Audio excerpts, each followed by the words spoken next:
This is the Nathan, Nat and Sean podcast. We've got a special guest. Peter. Everyone. Peter. This is your new campaign song, I believe. Peter Dutton, welcome. Welcome. Thank you, guys. You put a lot of work into that Didn't intro. we? Well done. Thank you. Ripped it A straight lot off of the market internet. research. Yeah. It was We're like, professionally his name's compiled. Well Peter. done. Well, We I know think what to that do. you need a jingle, and Yeah. I think this is it. Okay, well, I think it's a working jingle. I'll put it that way. So, thank you. So you know who got teased Swift? We just threw out there P-Dutt. Do you like P-Dutt? Yeah, I'm happy with Peter. P-Dutt. No, P-Dutt. P-Dutt, Dutto, Duts. I sort of get all of that. The Dutty Dutt. Dut, And, you know. and a lot worse than that as well. So that's all right. I was just saying to you beforehand, I forget when you walk in because you've got a powerful presence, Peter Dutton, and a powerful look, but you're a very gentle man. You've got a very gentle, I feel like you could be holding a basket of kittens. Oh, that's very kind. Thank you. Thank you. That could be part of the jingle. Yeah, there you go. What, you dancing to that song with the basket of kittens? That's right. That'll get you over the line. I mean, are you in the market for a new marketing guy? Because I think we just filled the He's role. in. He's in. At least we know that would float on TikTok. That'll be all right. That's true. Now, Yeah. you've been in WA for a few days now, but you did go out to Nathan's hometown, Kalgoorlie. How did you find that? I thought it was. There were about 2,700 people there for the forum, and there was just a vibe. Like it was fantastic. Actually, I really enjoyed it. They were talking about you as the most famous, Were they? Were they? former resident of the town. Wow, they must have been rallying. Did you see the statue to him? Obviously, Right yeah. next to Paddy Hammond. Partly constructed. That was good actually. There's just that. Like such a can-do nature, and they're obviously frustrated by a lot of the processes they've got to go through and how much money it costs to get a mine open and get people employed and the rest of it. But when they're operating, like it's a pretty impressive arrangement. So it was good. I've had friends that gone there to teach, and you know, because you do your country teaching, Yes. and you do a couple of years of that, but it sticks you like glue. Some people become lifers after that. They just go there and they just think it's amazing.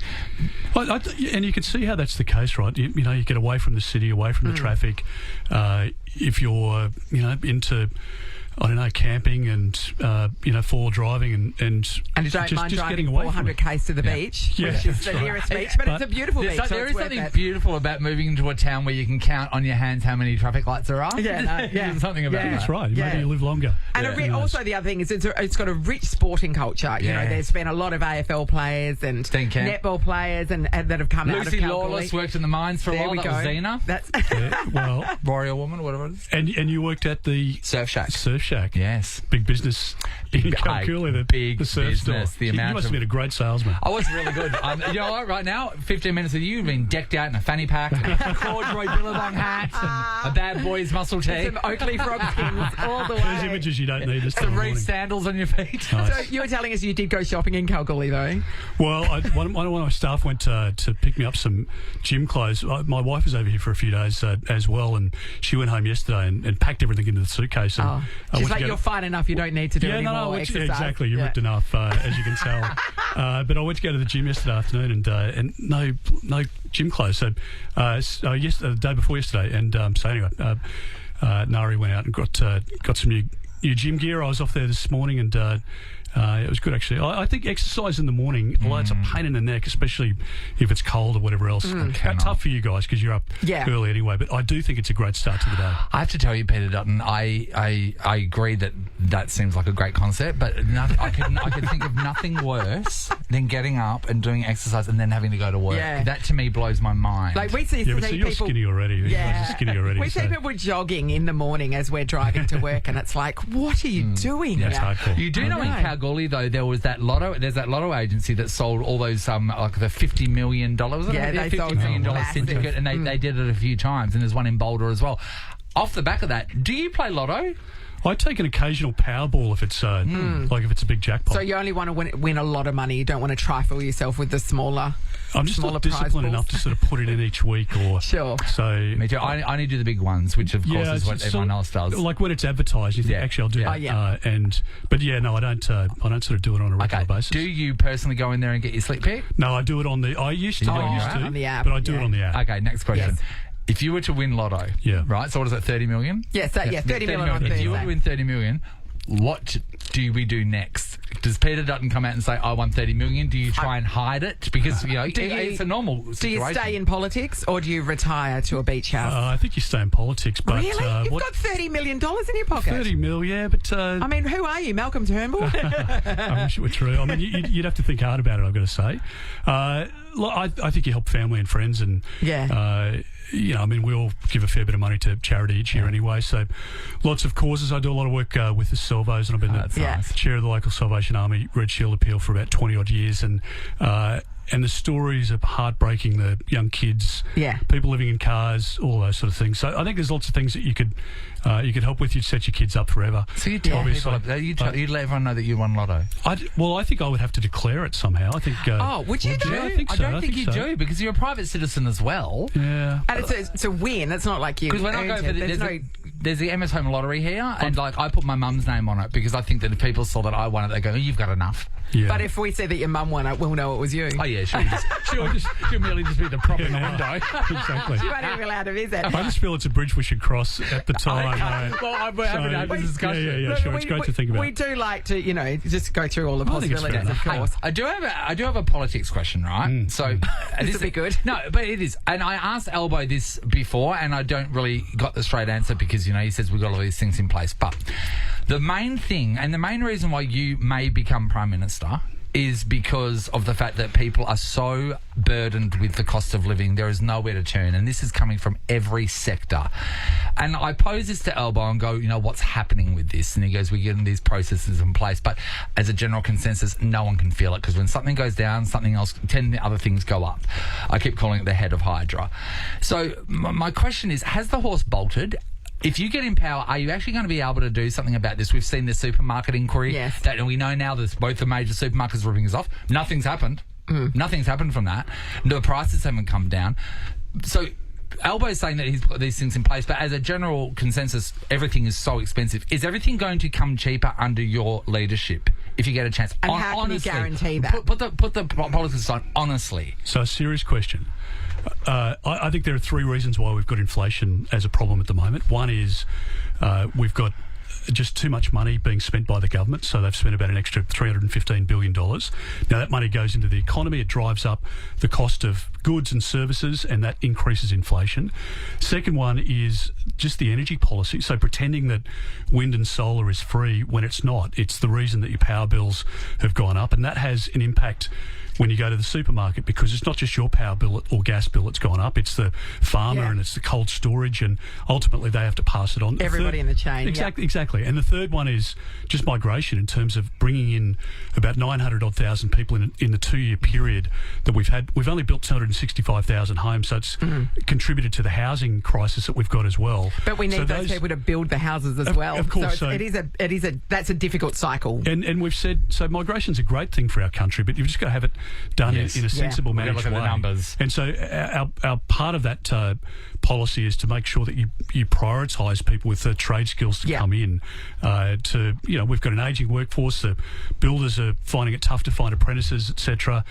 But I think they're the three things that have contributed. When you have a look at Canada at the moment, interest rates are coming down. In the UK, in the United States, I hope that they come down soon here. But the Reserve Bank governor says, there's an homegrown inflation problem here, which is not the case in Canada, the UK and the US. So rates may not come down as quickly here as we would want. So it's not going to be fixed overnight. I think that's the honest answer to it.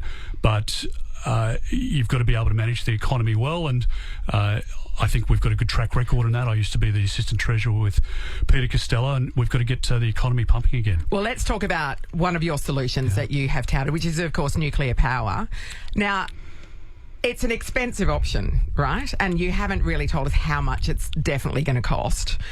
Is it more than $100? It's safe to say it's more than $100. Is the cost of setting it up, if it's even possible to do that, to do what you're saying, what you're proposing, is that not going to be... It's going to have to be offset somehow, and that You understand what I'm saying? Yeah. So, look, I think it's one of the most important debates for our country. Yeah. 18 to 34-year-olds, 65% of them support nuclear power because they know In principle, but the reality of actually being able to build it here. And that's from what we know from The Simpsons. And the cost of it, because of the size of our country and the fact that our population is relatively spread apart compared to other countries where it is successfully implemented.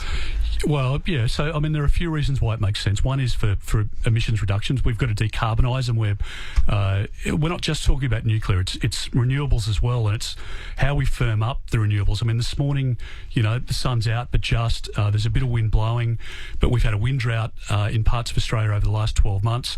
So, if you haven't got that reliable power, you can't keep cold rooms running and hospitals running, and manufacturers and smelters and the big employers that use the energy need reliable, cheaper power. So once coal goes out of the system, and 90% of it goes out by 2034, what firms up, what gives you that 24/7 full-time power to support the part-time power of renewables? Well, if it's not coal, it's going to be gas. There's a lot of gas required, and we need to do a lot more in discovering those fields and bringing gas into the system, because more gas will bring the prices down in the short run. But then if you don't like the scenario of, say, green hydrogen, which now looks less and less likely to be rolled out, what's left? And for 19 of the 20 biggest countries in the world, it's nuclear. And I think for Australia as well, when you look at it, just objectively and I don't care for one energy source or the other. I just want it to be reliable. I want it to be cheaper, because we've got an abundance of natural resources. It should be cheaper, and we've got to reduce our emissions. And it ticks all of those boxes. But we have to be able to afford to build it in the first place. Yeah, but have a look at what is happening with Snowy Hydro 2.0. I mean, you're talking potentially tens of billions of dollars. Yeah. So there's a huge upfront capital cost for any of these technologies. There is a cost for nuclear, but the thing with nuclear is that you can amortise or spread the cost out over 60 years, which is the life of the reactor.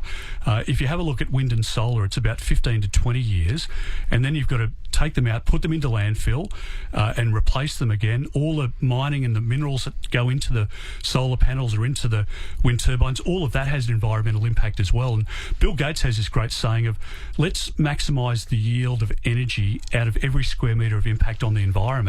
And that makes sense to me. And for a small modular reactor, the latest technology, you need about 2 hectares.